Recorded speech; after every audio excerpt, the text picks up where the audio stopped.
In this video, I'm going to show you how you can use AirDrop to send anything from your iPhone to your Mac in just a few seconds. AirDrop is obviously super fast and convenient. You don't need any cables to transfer your photos, videos, or other files. But before we do dive into this guide, make sure to like the video and subscribe to the channel with all notifications on. It really does help with the channel and lets us know that you want more content like this. We'd greatly appreciate it. And if at any point throughout this guide you do have any questions, just ask them down in the comment section below and we can help you out further. I'm going to be doing my best to reply to every single comment down there.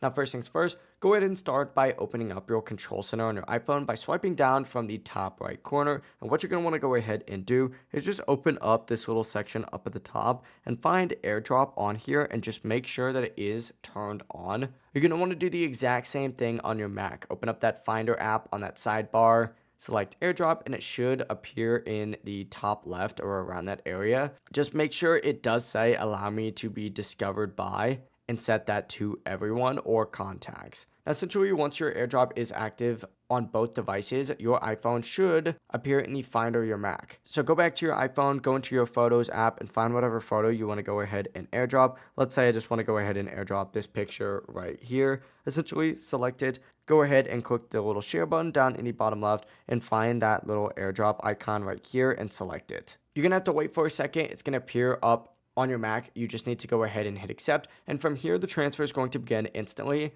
and you'll see your files appear on your Mac in just a few seconds. It really is as simple as that. If you guys do have any questions, just ask them down in the comment section below and we can help you out further. I'm going to be doing my best to reply to every single comment down there. And before you do leave this video, make sure to like the video and subscribe to the channel with all notifications on. It really does help the channel and lets us know that you want more content like this. We'd greatly appreciate it. Have a great rest of your day though. Peace.